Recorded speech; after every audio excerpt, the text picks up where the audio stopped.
Hola, buenas tardes. Estamos nuevamente en el espacio político de Diario Financiero, donde hoy vamos a entrevistar a una mujer, a la senadora de la UDI, Luce Bensberger, con quien vamos a conversar de actualidad política, del proyecto. Ella integra la Comisión de Constitución del Senado y están donde están viendo el proyecto de reforma política.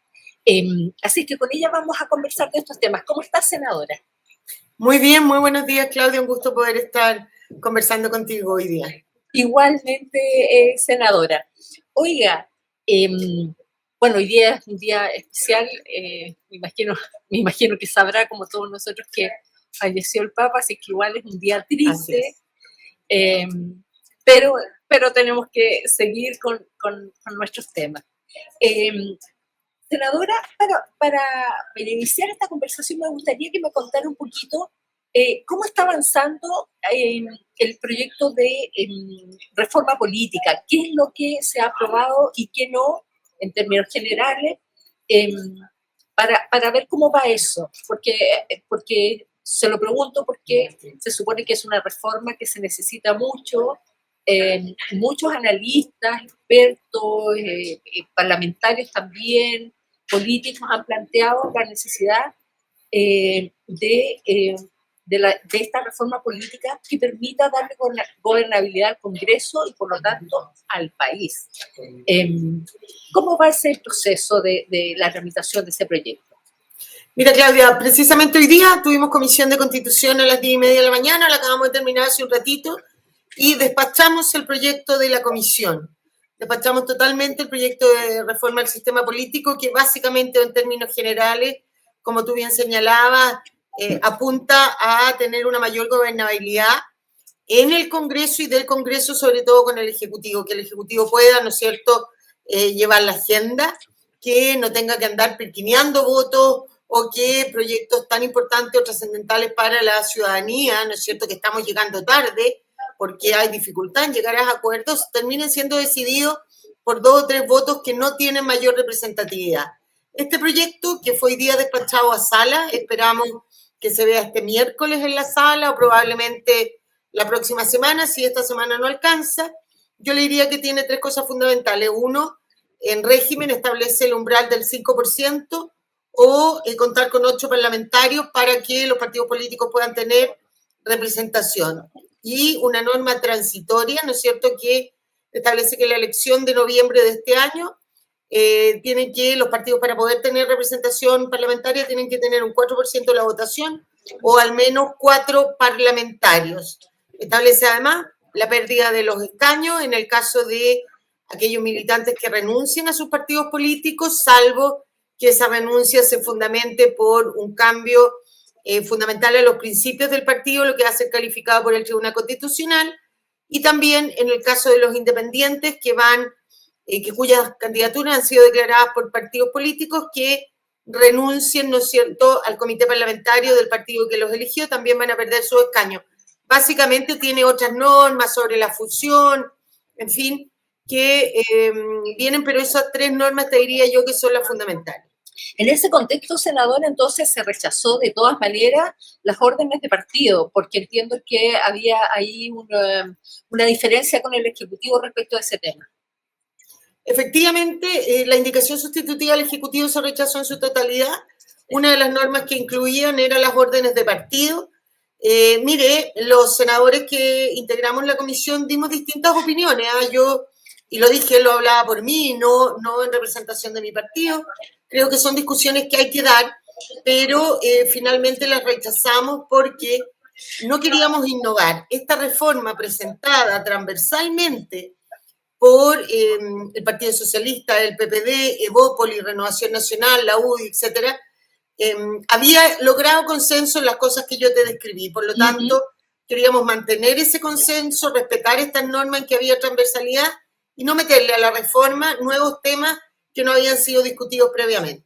Por eso senadora, por ejemplo, que no se pensó en disminuir el número de escaños de la Cámara, porque desde que se aumentó a 155 y en el primer gobierno se comenzó a plantear esta nueva fórmula, se dice que el número de diputados también es excesivo para llevar adelante un buen debate, para buscar acuerdos. Efectivamente, usted bien lo señala, ¿no es cierto? Ese era un tema en que no había acuerdo. Mi partido, mi sector político, estamos de acuerdo en rebajar el número de diputados, pero el oficialismo hoy día no está de acuerdo, por lo tanto, mal podía incorporarse en esta reforma. Seguramente nosotros como sector más adelante vamos a presentar una reforma con esto y otros temas. Creo que uno de los temas más importantes que queda por modificar también es la reforma a la ley de partidos políticos. Hoy día en Chile, formar un partido político resulta casi gratis, demasiado fácil, y eso da lugar a las verdaderas pymes políticas. Recordate, Claudia, que ya hace bastante tiempo existe en nuestra ley el umbral del 5%. Todos los años, o cada 4 años, cuando hay elecciones de diputados, el CERVEL debe disolver aquellos partidos políticos que no logren ese umbral. No obstante, que sus parlamentarios, los parlamentarios electos, asuman, pero los partidos políticos se disuelven. Y no pasa un mes en que estos partidos políticos disueltos se vuelven a formar y mantienen el financiamiento público por 3 años. Son verdaderas pymes políticas que viven del financiamiento público por 3 años y de verdad que no son un aporte, sino que al contrario terminan entrabando la legislación, la conversación, los acuerdos y por lo tanto lo más importante de lo que se entraba es solucionar a través de las normas que sean necesarias las necesidades de las personas. Senadora, a propósito de lo que usted mencionaba de pymes políticas, también alguien, no recuerdo en este minuto qué, pero alguien también mencionaba hacer reformas a los requisitos que se tienen para ser presidente de la República. Y eso porque, por ejemplo, hasta el minuto hay alrededor de 300 candidatos inscritos para ser candidato a presidencial. Ya sabemos que no van a llegar a la papeleta ni el 5%, pero de alguna forma eso también lo habría que, a lo mejor es muy abierto, habría que regular un poco más los requisitos para ser candidato presidencial. Yo nunca me cierro a discutir ningún proyecto, ¿no es cierto? La mayoría de los proyectos. Por lo pronto me cierro a discutir reformas tributarias. Pero en esta materia política yo creo que todo está abierto. Efectivamente, de repente uno puede decir hay que ponerle más requisitos a la candidatura presidencial, tal vez habría que ponerle más requisitos a los gobernadores, a los alcaldes, a los consejos, a los consejeros, a los consejos regionales, que son los que manejan las platas de las regiones o de las comunas. Podría ser, es una cosa a discutirlo, habría que poner a lo mejor límite de edad a los parlamentarios para presentar su candidatura, en fin, son cosas que uno tiene que estar abierto a discutirlo y tratar de buscar las mejores normas. Sin embargo, según alguna información que hemos tenido en la comisión, estos 300 y tantos candidatos inscritos a presidente de la República no son tal.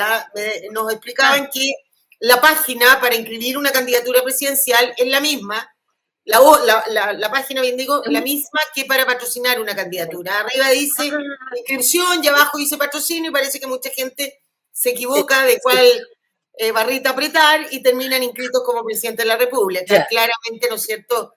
Si no van por un partido político tienen que conseguir firma y eso vamos a terminar, yo creo que con candidatos que todos ya sabemos.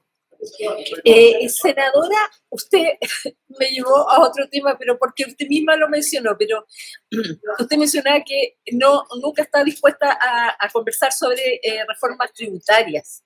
El otro día yo conversaba con el senador Flores de la Democracia Cristiana que decía que en lo que resta del gobierno no hay ninguna posibilidad para realizar, ni mucho menos para aprobar una reforma tributaria. ¿Qué le parece a usted eso en el contexto de que si no hay reforma tributaria como la que estaba planteando el gobierno, aparentemente tampoco habría rebaja a las empresas, que era una parte de la reforma tributaria que planteaba el gobierno? Yo creo que el gobierno se pasa de pillo en estas cosas, ¿no es cierto? En lo que nosotros no estamos disponibles a tramitar son reformas tributarias que vayan a aumentar el impuesto como quiere el gobierno, varios impuestos, por lo pronto también estamos en la Comisión de Minería y Energía, que también integro, viendo el aumento de los subsidios eléctricos y quieren también, ¿no es cierto?, parte de ellas financiarlas con subir el impuesto verde, en fin. Por distintos lados, después de haber un compromiso, después de cumplimiento tributario, de que no se iban a hacer más reformas tributarias, siempre están presentes. El gobierno creo que no tiene la creatividad ni la inteligencia necesaria para ver qué recursos pueden haber si se administran estos bien, si se termina con el gasto excesivo, hay un gasto público excesivo, hay programas que han durado años y que no tienen ningún beneficio. Creo que previo a hablar cualquier reforma, de la que vuelvo a decir, no soy partidaria, en este país se pagan demasiados impuestos. Creo que hay que partir por utilizar bien los recursos que hoy tiene el Estado. Y esa es una tarea pendiente de este y de varios gobiernos pasados. Pero se deberían bajar los impuestos a las empresas más allá de que haya una reforma tributaria más amplia o no. Probablemente sí, yo creo que hay que hacer ahí una revisión. Ya acabamos de aprobar, sí, el compromiso que había quedado en la reforma de pensiones, que no es para las empresas, pero sí era la rebaja del impuesto a las pymes, ¿no es cierto?, de un 25, si mal no me recuerdo, a un 12,5, producto de la carga adicional que le va a producir la reforma de pensiones por el aumento de las cotizaciones. En ese tipo de cosas, claramente que estamos dispuestos a conversar. Lo que no queremos es una reforma tributaria que busque alzar nuevamente los impuestos en Chile, que vuelvo a decir, son ya excesivos. Senadora, se acaba, hace poquito, la candidata de Chile Vamos, Evelyn Matei, acaba de confirmar que va a ir hasta la primera vuelta apoyada por Chile Vamos, que no se logró finalmente, me da la impresión, ya no se logró un acuerdo con Kast y Kaiser y no queda más que seguir avanzando. ¿Qué le parece a usted? Mire, yo creo que en nuestro sector lo más importante y lo que puede ser decisivo para ganar o perder una elección es la unidad, en eso no hay duda. Lamentablemente no se logró. Yo creo que particularmente Evelyn Matei y los presidentes de los partidos de Chile Vamos hicieron todos los esfuerzos necesarios para lograr una primaria amplia con Kast, con Kaiser, con todos aquellos otros candidatos, Carter, en fin, que quisieran, pero eso gracias, o producto más que gracias, producto del rechazo que hace Kaiser y Kast, no se logró y por lo tanto lo que se ha decidido, ¿no es cierto?, es ir a primera vuelta con nuestra candidata Evelyn Matei. Senadora, ¿pierde legitimidad de algún modo la candidatura de Evelyn Matei si no hay primaria? No, en absoluto, no pierde legitimidad, ¿no es cierto? Yo creo que por mucho ella es la mejor candidata a las presidenciales que tenemos y por lo tanto la única manera que justificaban las primarias era ir con Kast y Kaiser, que eran los votos en conjunto de estas tres personas los que podría hacer ganar a nuestro sector político las próximas presidenciales. Yo confío que aún yendo directamente a primera vuelta, ella va a ganar esa primera vuelta, va a ir a segunda y va a convertirse en la próxima presidenta de Chile. A mí me parece que más allá de que las primarias presidenciales pueden ser buenas por la visibilidad, por poder debatir en televisión, por poder estar, ¿no es cierto?, dando a conocer propuestas a la ciudadanía, pero para que sean válidas también tienes que tener candidatos importantes o buscar la finalidad de una primaria, buscar el mejor candidato, y nosotros creemos que tenemos la mejor candidata, por lo tanto, hoy día, al negarse casi Kaiser de esta primaria, creemos que lo lógico era ir derecho a primera vuelta, que ya Evelyn Matei empiece a hacer un recorrido por el país, ¿no es cierto?, a contarnos y a contarle a la ciudadanía cuáles son sus propuestas y por qué ella es la mejor candidata para ser presidenta de la República los próximos 4 años. Senadora, este desafío que va a tener Evelyn Matei de llegar a primera vuelta, mantener el respaldo y aumentar el respaldo, seguramente ampliar mucho más su base electoral, ¿no le preocupa el hecho de que también Kast y Kaiser puedan llegar a primera vuelta y la votación de la derecha se divida tanto que Evelyn Matei no pasará a primera vuelta? Yo creo que Evelyn Matei va a ser la que gane la primera vuelta para pasar a segunda vuelta. Yo creo que efectivamente no es lo más deseable, ¿no es cierto?, llegar con 3 candidatos a la presidencia en la primera vuelta, pero no tengo dudas que ella no solamente va a captar el voto de la derecha, sino que también mucho voto de centro, que quiere y sabe que el país necesita un cambio de rumbo, un cambio de mano, y que es Evelyn Matei la mujer, la candidata que tiene el conocimiento, la capacidad, la personalidad y el liderazgo necesario para enfrentar estos desafíos que el país necesita. Senadora, yo le hacía esa pregunta a propósito de que en las últimas semanas Evelyn Matei no ha subido, al contrario, ha bajado un poquito en las encuestas, pero ha bajado. En cambio, Johannes Kaiser ha sufrido un crecimiento que uno podría llamar explosivo. O sea, ha conseguido muchísimas firmas para concretar su partido y va subiendo ahora ya más de a poco, pero constantemente en las encuestas.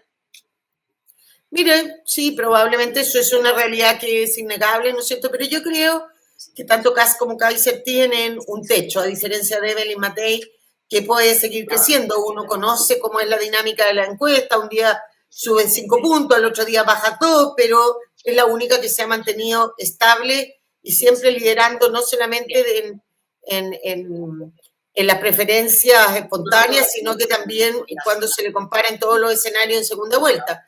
Así que yo tengo plena fe de que va a ser ella la que hace segunda vuelta, que ella va a ser la siguiente presidente de nuestro país, y creo que esa votación, que como dice usted, hoy día fluctuó un poco, cada día va a ir haciéndose más fuerte, más segura, más estable, en la medida que la ciudadanía vaya conociendo a través de sus distintos recorridos por el país, las conversaciones que ella sostenga con los distintos sectores de la ciudadanía, va a ir subiendo y estabilizándose. Senadora, ¿a qué atribuye usted ese crecimiento tan sorpresivo, pero tan grande a la vez de Johannes Kaiser? Bueno, claramente yo creo que eso es consecuencia de la grave crisis de seguridad que está viviendo el país y que respecto a la gente está absolutamente cansada de vivir encerrada en sus casas, de que los asalten, de que todos los días algo le pasa a alguien de su familia, esta invasión que tenemos prácticamente de la migración clandestina, del crimen organizado, en fin, y él es una persona que habla por cuña, le digo yo, dice lo que el país y la ciudadanía quiere escuchar, pero sin embargo, yo creo que lo que no ha sido capaz de hacer es profundizar. No basta solo con decir el titular de lo que él dice que va a hacer para terminar con esta crisis. Él tendría que explicar, de acuerdo al funcionamiento del Estado, a las leyes vigentes, a los tratados internacionales, cómo va a lograr llevarlo a cabo. Creo que uno tiene que hacer propuestas serias que sepa la bajada. Vuelvo a decir, no basta el titular, uno tiene que saber cuál es la bajada, es decir, explicarle a la ciudadanía cómo lo va a hacer. Eso es seriedad y no solamente quedarte en el título. Senador, ¿usted cree que él está capacitado para llegar a la moneda? Se lo pregunto porque muchos han puesto eso en duda, incluso desde su sector. Mire, yo creo que es lo que conversábamos al principio, ¿no es cierto? Uno esperaría que un candidato, que un presidente de la República al menos tuviera un título profesional universitario.